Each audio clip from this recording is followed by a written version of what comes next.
of applause from the square right here, St. Peter's Square, obviously, and you can see right there it would appear to be a white smoke. The Catholic Church has a new pope.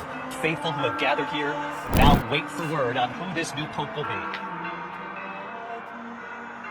This morning, Catholics in the Chicago area are waking up to head to Mass, and for the first time ever, they will pray for an American pope who has roots just like them. Pope Leo XIV, born on the south side of Chicago, raised in the south suburbs, has now been officially installed as the 267th pontiff of the Roman Catholic Church. And just remember, adversity is your advantage. Hey friends, welcome back to the show. Bryce Henson, your host, and today we're kicking off an episode about holy smokes, the Pope is American. I cannot believe I am in disbelief. I'm so giddy, so excited. And today we're going to break down 5 leadership lessons. You heard it right. Pope Leo XIV, otherwise known to his family and friends as Bob from the south side of Chicago, a White Sox fan, unbelievable, and just going to break down an incredible episode and give you some leadership lessons along the way, because let's face it, our mission here at the show is to teach leadership, promote capitalism, defend free speech. So we're going to level up your leadership skills while exploring a very, very interesting topic. Before we do, I want to encourage you, I created an amazing leadership course, speaking of leadership, for you. So if you want to level up your leadership, you want to create more income, impact, and legacy, go to my website, brycehenson.com/leadership. So before I go into leadership lessons, the breakdown, I want to give you a little backstory. Why am I so giddy? Because truth be told, I have not been part of the Catholic faith for about 20 years or so. And this particular episode isn't about being Catholic. If you're Catholic, great, amazing. If you're not, no problem either. But I want to give you a little bit of insight to my journey, if you will. I grew up in a very Catholic family. And as I mentioned, it's been a couple decades since I've been really involved with the church. But my mother, Donna, bless her soul, is a very devout Catholic. And I was an altar boy for many years in my youth. And my grandma was a very devout Catholic. So I grew up in a very Polish-American Catholic household. And I remember vividly growing up, lived with my grandma for the better part of 10 years as we escaped my father, who had a bunch of issues with addiction, etc. So by the grace of God, she took my mom, my 2 siblings in. Otherwise, things would have been a lot worse. But living with my grandma was a young boy. She was born and raised in the States. She was born and raised in Detroit, Michigan, but her parents, so my great-grandparents were from Poland, and my great-grandparents never learned English. So my grandma's first language was Polish, and she spoke that very fluently as her first language throughout her whole life, because that was a connection with her parents and our family. And when I was a little boy, I remember thinking like there was 100% part of my grandma that was Polish, and then 100% part of her that was American. Certainly could connect well with the American side, and it had the Polish influence, but really I was more of a spectator, if you will.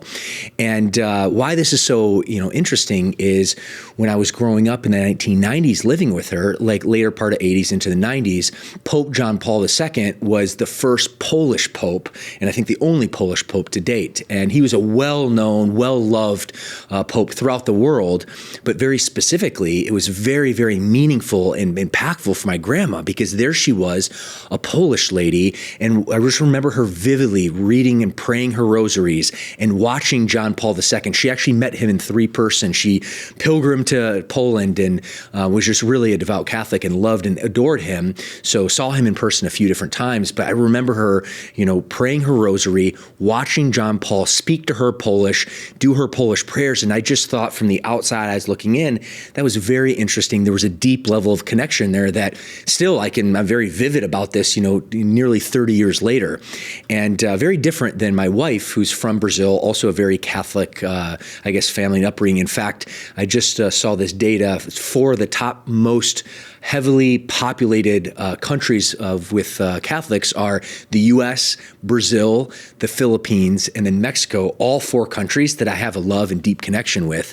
But from her perspective, she's like, Bryce, when the news came out on May 8th, and I'd just been so giddy about this and like studying and watching the news and reading about, Pope Leo XIV, Bob, as he's known, which is, again, very, very wild to me.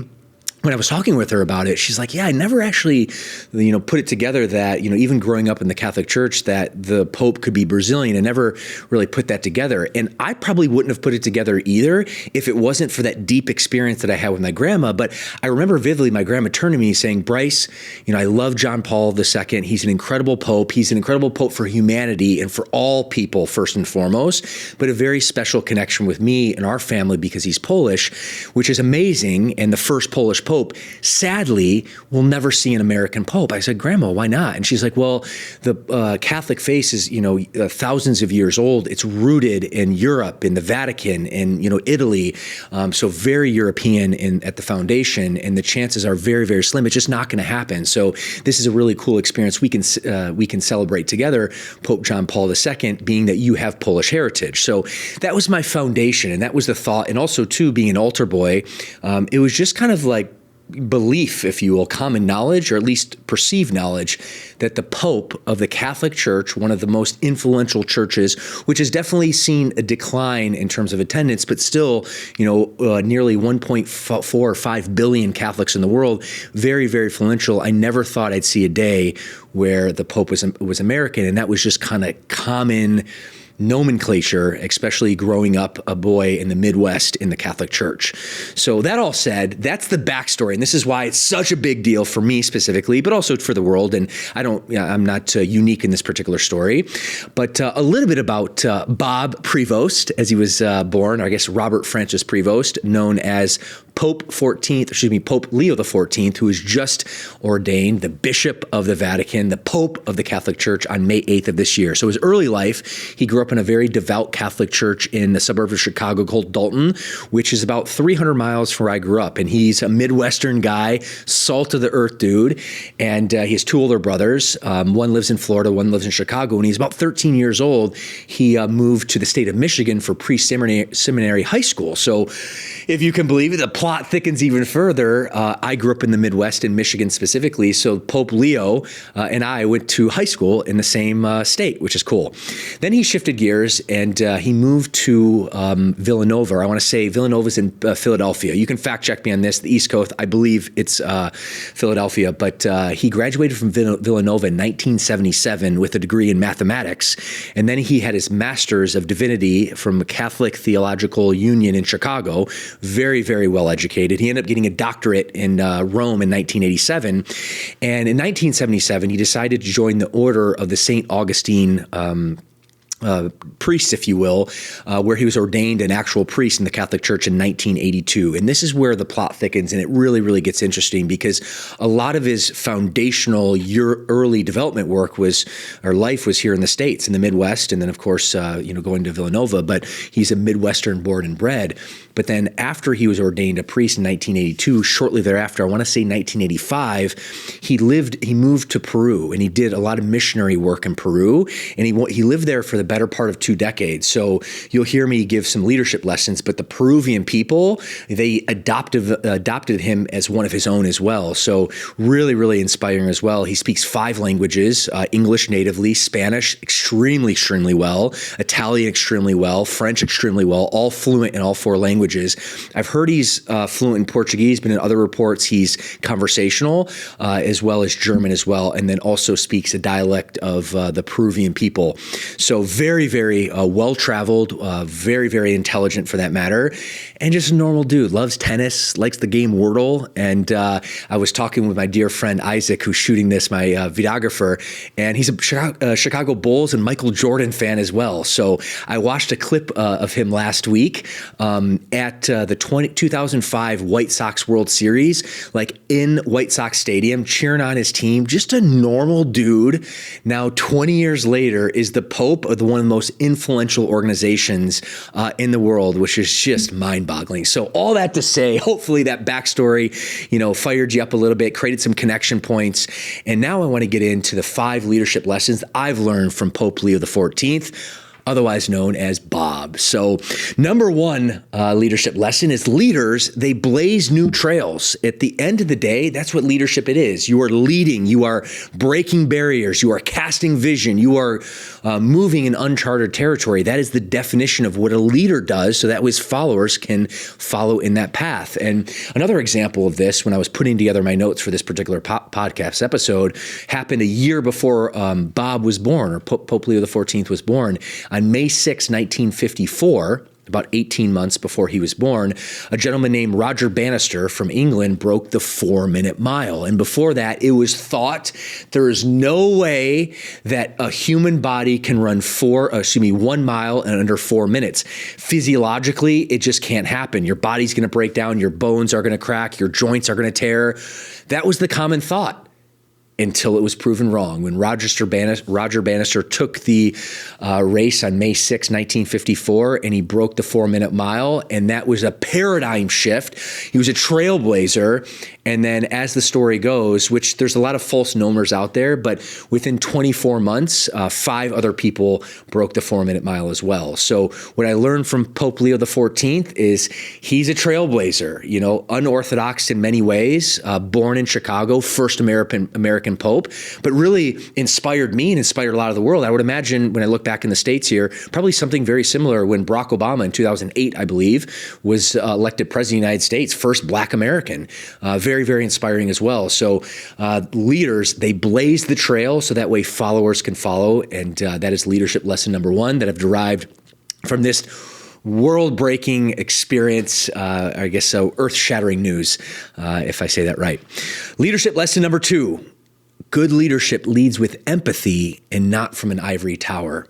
And I think that's very, very true when you look at Leo XIV and his life, his decades of work in Peru. I'm very impressed. The guy speaks 5 languages fluently, very connected. And really connection is really the point I'm getting at here, because my first leadership lesson is you have to blaze the path. You need to cast vision. You need to be looking forefront, and you need to do all these things to be an effective leader. On the same token, the dichotomy is you also have to get in the trenches. There's times where you need to connect and rub shoulders and break bread and build relationships. That's strong leadership as well. So there's a definitely dichotomy. You need to be leading from the front with big vision and strong perspective, but you also have to be in the trenches, connecting and really learning, boots on the ground. And that's how you gain connection, relationships, which are the foundation of strong leadership. And we've seen that with Leo XIV of his whole life. He's 69 years old at the time of this recording, and he spent decades of his life outside the U.S. connecting with the impoverished and the marginalized communities, definitely not in an ivy tower. If you watch him, like a lot of the footage and a lot of the pictures that I've seen is just, him in these like very, very marginalized communities, like the poorest of the poor, just doing good things, and just extremely inspiring. And that inspires people. I'm inspired. Hopefully you can feel that, and hopefully it inspires you too. Leadership lesson number 3 from Pope Leo XIV, languages bridge divide. And no doubt, being that he speaks a handful of languages fluently, he's multicultural, has a diverse background as well. His actually grandma's Black Creole descent from Louisiana.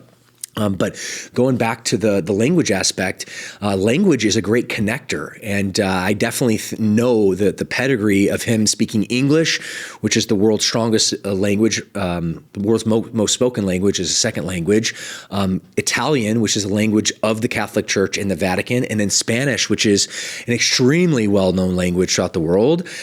These are ways that he's been able to bridge divides. And I can tell you from my own experience in 2009, I decided to venture off and study Brazilian Portuguese. I dropped myself on an island in the very south of the world, a little island called Florianopolis, south of the world, also south of Brazil. And what I wanted to do is I wanted to connect. I wanted to learn about a different culture. I wanted to learn about a different language. And if you can believe, the reception I've received from the Brazilian people is just unbelievable, earth-shattering.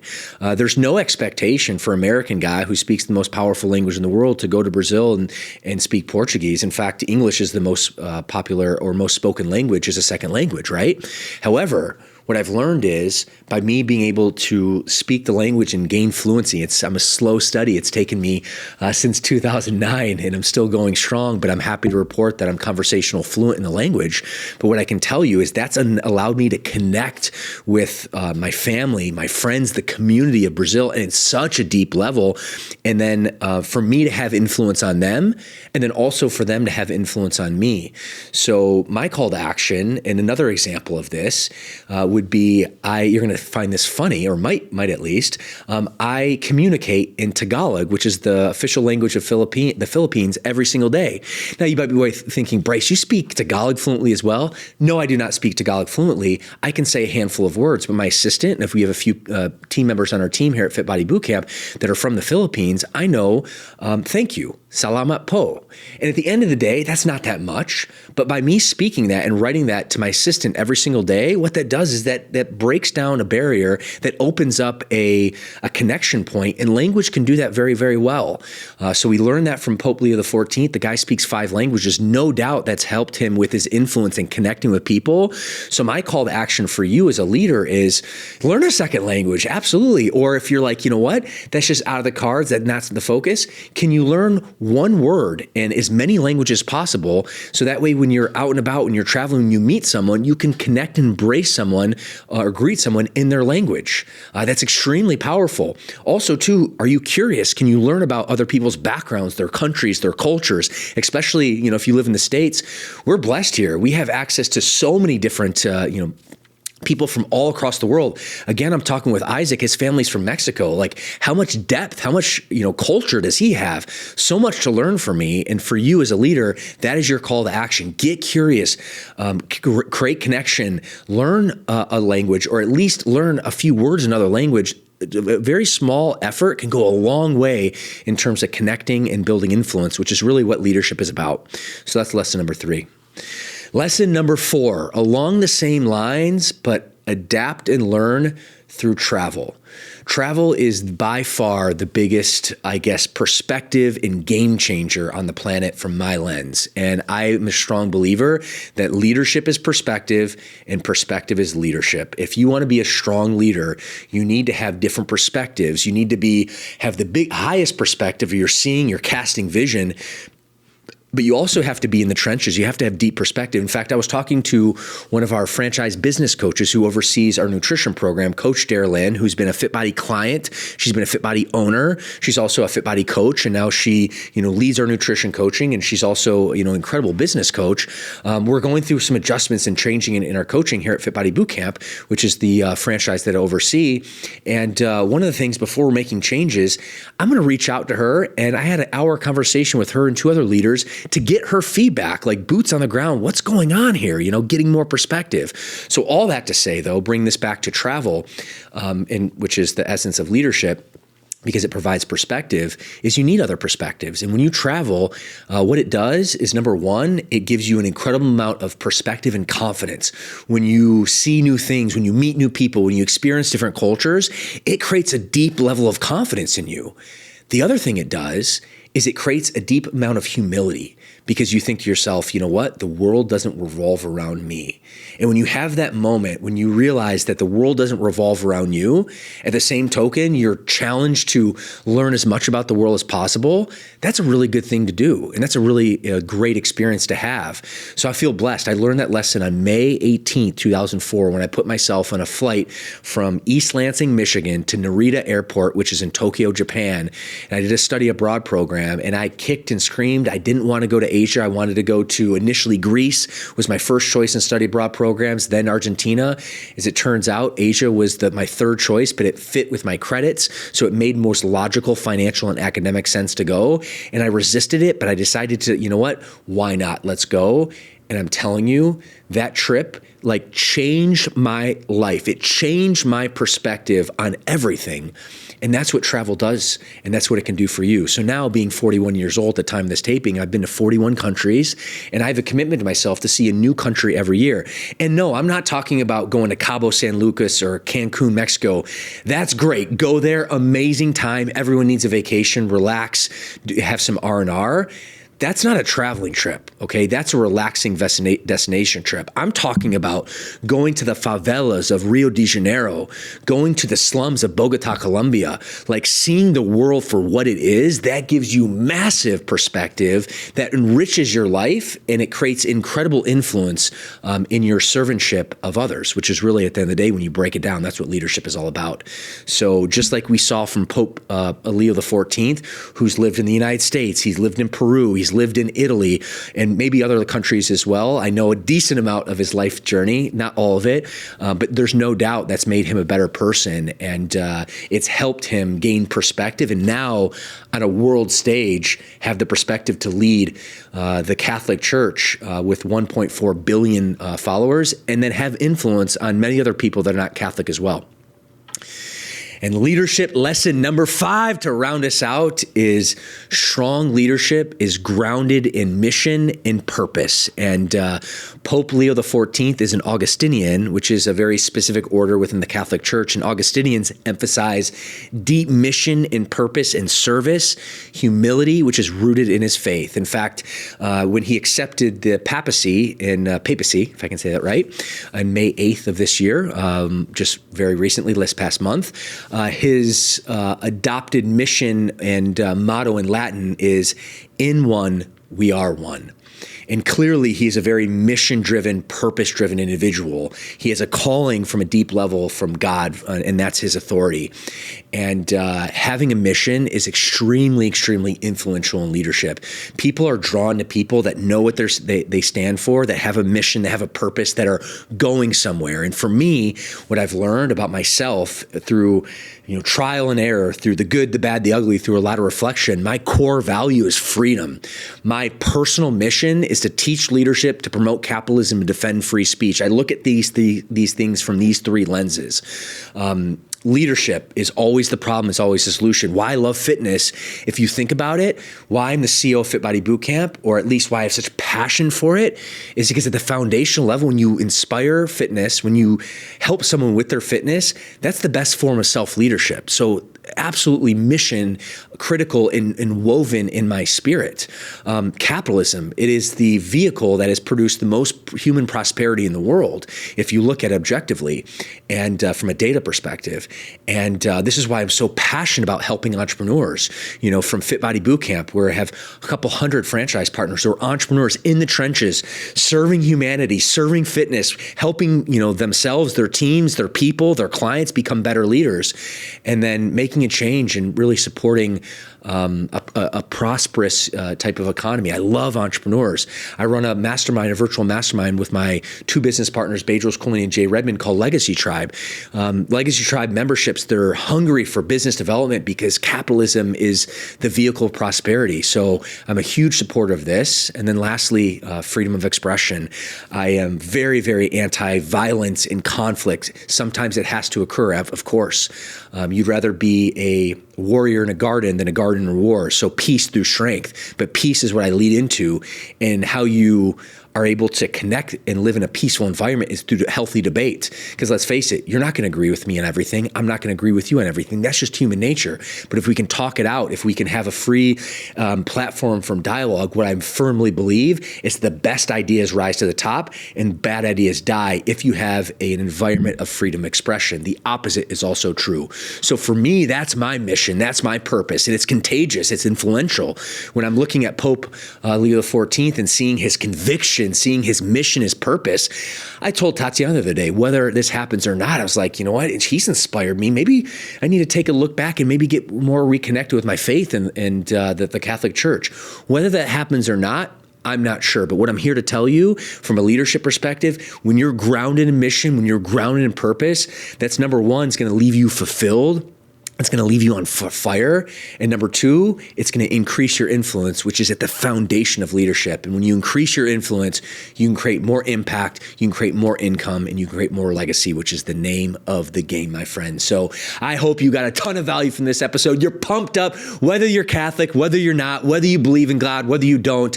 That's not the point here. My point here is take these leadership lessons. I hope you were inspired. I've been super inspired, high on life for all the reasons I listed. And I wanted to give you this gift of 5 lessons today. So my humble ask is if you can like this episode, subscribe to this episode, assuming that you got value today, and drop your biggest comment in the takeaway. I would love to create some healthy dialogue, and maybe one takeaway that I missed that you can lay down in the comments as well. I would really appreciate that. My friends, as I always remind you as I sign off, remember that adversity is your advantage, and we'll see you in the next episode.